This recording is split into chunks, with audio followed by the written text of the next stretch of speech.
पहली चीज़ तो हमको ये समझनी होगी कि दुनिया में कोई भी चीज़ पूरी तरह गलत नहीं होती। उदाहरण के लिए एक बंद घड़ी है जो पिछले 1 साल से 1:15 पर बंद पड़ी है। तो हो सकता है कि 24 घंटे में ज़्यादातर समय वो गलत समय दिखाए, लेकिन 24 घंटे में 2 बार ऐसा भी होगा जब वही बंद पड़ी हुई घड़ी भी सही समय दिखा सकती है। जब दिन के 1:15 होंगे तब वो घड़ी सही होगी, वैसे ही जब रात के 1:15 होंगे तब वो घड़ी सही होगी। तो कहने का मतलब ये है कि किसी को भी गलत कहने से पहले हमको ये बात जाननी होगी कि दुनिया में कोई भी चीज़ पूरी तरह गलत नहीं होती। ये महज हमारे देखने का एक नज़रिया होता है, और जिस तरह हम चीज़ों को देखते हैं वही डिसाइड करती है कि हमारी मानसिकता कैसी है। हम किताबों में पढ़ते आए हैं, बहुत लोगों से सुना भी होगा, और हम अपने दैनिक जीवन में भी कई सारी ऐसी चीज़ें देखते हैं जिनको देखकर हमें लगता है कि हाँ, ये तो गलत है, इसमें तो कुछ अच्छा है ही नहीं। लेकिन असली नज़र वही है जो गलत चीज़ों में भी सही चीज़ देख ले, फीकेपन में भी उसे रंगों की बौछार दिखाई दे। वही एक सच्ची मानसिकता है। तो आज की इस वीडियो में हम एक ऐसी ही शख्सियत के बारे में बात करेंगे जिनका नाम है एडोल्फ हिटलर। हमें ये बात भी समझने की आवश्यकता है कि दुनिया में कोई भी चीज़ एग्जिस्ट ही तभी करती है जब उसमें कोई ना कोई खासियत हो।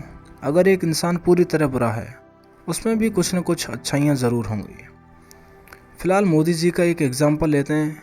उनके कुछ कामों और निर्णयों को देखकर हमें लगता है कि नहीं, ये तो गलत है, ये तो ऐसा है, ये तो वैसा है। लेकिन एक चीज़ आपको ये भी समझनी होगी कि अगर वो पूरी तरह गलत ही होता तो इस देश में इतना मूर्ख कोई नहीं है कि उसे शासक बना दे, उसे देश का प्रधानमंत्री बना दे। उसके अंदर कुछ ना कुछ ऐसी बातें होंगी, ऐसी खासियत होगी कि वो पूरे हिंदुस्तान का मन जीत पाया और अब तीसरी बार लगातार प्रधानमंत्री हैं। वैसा ही हिटलर था। उसने कुछ लोगों के साथ हो सकता है गलत किया हो, लेकिन कुछ लोगों के लिए वो मसीहा था। हमें वही बात समझने की ज़रूरत है। हमारी नज़र ऐसी होनी चाहिए कि हम बुरी चीज़ों में भी एक अच्छापन देख पाएँ। हिटलर की कुछ ऐसी ही बातों के बारे में आज हम बात करने वाले हैं और समझने की कोशिश करेंगे कि आखिर वो कौन कौन सी बातें थी, वो कौन कौन सी खासियत थी जिनकी वजह से जर्मनी ने हिटलर को चुना। मैं आपको ये तो नहीं कहूँगा कि आपको हिटलर की जैसा बन जाना चाहिए, लेकिन फिर भी कुछ हिटलर की बातें ऐसी हैं, कुछ उसके ऐसे बिंदु हैं जिनको आप अपने हिसाब से कस्टमाइज़ करके सोचेंगे तो आप उनसे बहुत कुछ सीख भी सकते हैं। बहुत गहरी बातें हैं, वो गहरी बातें जो आम जनता नहीं समझ पाती है। बेसिकली आम जनता में और नेताओं में यही फ़र्क होता है। नेता एक होता है और बहुत लोगों के ऊपर होता है। तो जनता आखिर नेता क्यों नहीं बन पाती? हज़ारों की भीड़ में से वो एक व्यक्ति नेता क्यों बना, वो एक व्यक्ति लीडर क्यों बना?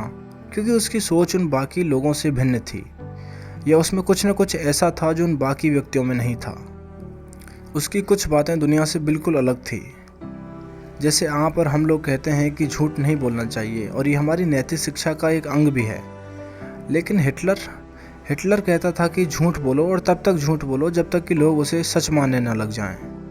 क्योंकि उसका मानना था कि अगर हम एक झूठ को 100 बार बोलते हैं तो वही झूठ लोगों को सच लगने लगता है। आप अगर पहली बार में कुछ झूठ बोलेंगे तो लोग आपको टोक देंगे, लेकिन जैसे ही आपके हाथ में पावर और सत्ता आएगी, आप वही झूठ तब बोलेंगे तो हो सकता है कि लोगों को तब भी थोड़ा संदेह हो। लेकिन आप वही झूठ बार बार बोलते हैं तो जनता को भी एक न एक दिन आपकी बातों पर भरोसा हो जाएगा। वो मानता था कि नेता को आशा और विश्वास देना चाहिए, चाहे वो वास्तविक हो या नहीं। ज़रूरी नहीं है कि नेता जो बोले वो करके भी दिखाए। बस आप जनता को यकीन दिला दो कि मैं आपके साथ हूँ, फिर पूरी जनता आपकी है। आप लोगों को ये महसूस होने दो कि आप उनके साथ हैं, चाहे वास्तव में आप उनके साथ हों या नहीं, इस चीज़ से कोई फ़र्क नहीं पड़ता। आप किसी को इतना प्यार करने का नाटक करें कि उसको लगने लगे कि हाँ, ये व्यक्ति मेरे से प्रेम करता है, चाहे वो प्रेम वास्तविक हो या ना हो। तो सीधी बात यह है कि केवल आश्वासन दिलाने से, विश्वास दिलाने से अगर आप एक व्यक्ति के इतने नज़दीक हो जाते हैं और उसे विश्वास दिला पाने में सक्षम हो पाते हैं कि आप उसके विश्वास पात्र हैं, और आप अगर बाद में उसके साथ धोखा भी कर देते हैं, तो लोग अज्यूम ही नहीं कर पाएंगे कि ये आपने किया होगा। ये धारणा ही नहीं बना पाएंगे, ये सोच ही नहीं पाएंगे कि आपने कुछ किया होगा, क्योंकि आप तो उनके विश्वास पात्र बन चुके हैं।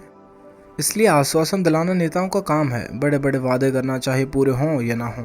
पर जनता को ये यकीन ज़रूर दिला देते हैं कि हाँ, हम ये करके दिखाएंगे, और वास्तव में वो कितना करते हैं वो आप और हम सब जानते हैं। आप सब बुद्धिमान व्यक्ति हैं। अब ज़रा सोचिए कि ऐसी विचारधारा वाला व्यक्ति आखिर क्यों जर्मनी का चांसलर नहीं बन सकता था। उसमें ऐसी कोई कमी थी ही नहीं कि जर्मनी उसे नहीं चुनता। टूटे हुए जर्मनी को उसने एक सहारा दिया। जब जर्मनी के लोगों के पास खाने को ब्रेड और पाव रोटी तक नहीं थे तो उसने ऐसे ऐसे वादे किए कि जनता को उसकी बातों पर विश्वास करना ही पड़ा।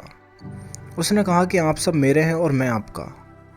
मैं आपको रोटी, कपड़ा और मकान, ये तीनों चीज़ें देकर रहूँगा। आपकी मूलभूत आवश्यकताएं मैं कम से कम पूरी करूँगा। उसने ऐसे ऐसे वादे किए जिससे कि जर्मनी को यकीन हो गया कि सिर्फ यही व्यक्ति जर्मनी की तस्वीर बदल सकता है। वो अपने भाषणों में कहता था कि अगर आप राष्ट्रवादी हैं, आप अगर सच्चे राष्ट्रवादी हैं तो देखना, आप मेरा साथ दीजिए, मैं अपने देश जर्मनी को बहुत ऊंचाइयों पर लेकर जाऊंगा।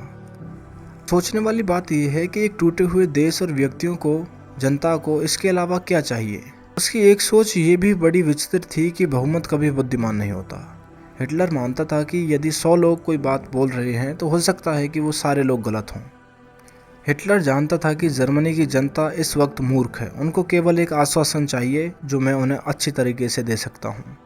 उसकी यही सोच बहुत से लोगों के विश्वास का कारण भी बनी।